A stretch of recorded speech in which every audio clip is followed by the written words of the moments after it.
In the late 19th century, Newport, Rhode Island became the ultimate summer escape for America's wealthiest families. For 6 weeks each year, they descended upon this seaside town, competing not just in wealth, but in extravagance.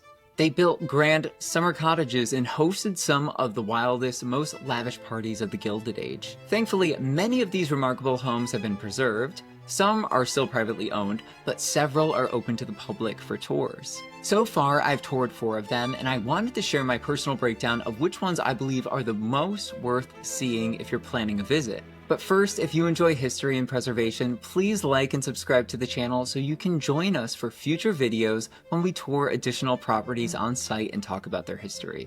Number 4, the Breakers. The Breakers is the largest and most iconic of Newport's mansions.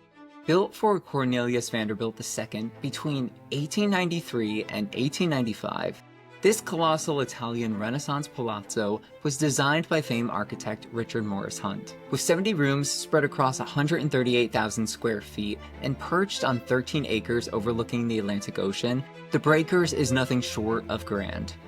At the time, it cost $7 million to construct, an equivalent to over $200 million today. That said, while the house is massive and absolutely worth seeing, it felt at times like it was big just for the sake of being big. The scale can make some rooms feel a bit empty, and compared to the other properties on this list, it felt slightly less intricate in terms of the overall details. Number 3, Rosecliffe.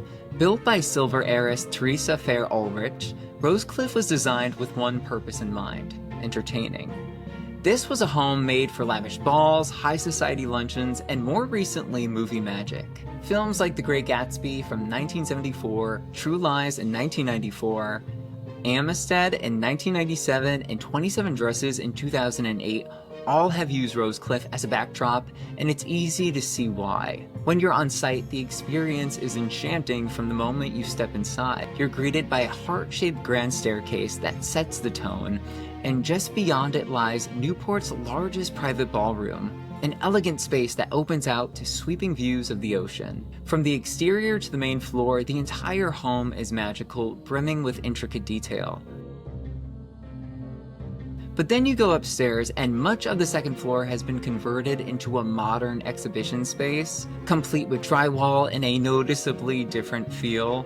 It lacks the opulence and charm of the grand spaces below, and it's that contrast that's so striking, because by the time you've walked through the gardens, up the steps, past the staircase, and into the ballroom, you've subconsciously built an expectation that the grandeur will only continue. So while Rosecliffe may not rank highest on the list, for that reason, it's still absolutely worth visiting. It's a dream-like estate that offers a powerful glimpse into the glamorous world of Gilded Age entertaining, and I could only imagine what those parties had to be like back in the day. For spots number 2 and 1, it was a challenge to decide since I love both of these houses, but I ultimately decided for number 2 it would be Marble House. This is another one of the Vanderbilt summer cottages, but this was commissioned by William K. Vanderbilt as a birthday gift for his wife Alva on her 39th birthday. Designed by famed architect Richard Morris Hunt again, the home gets its name from the material used to build it, which was marble and lots of it. Over 500,000 square feet of marble was imported from Europe, and the stone alone cost over $7 million. Marble House also set the standard for what Newport's so-called summer cottages would look like moving forward, and that is being lavish, opulent, and anything but modest.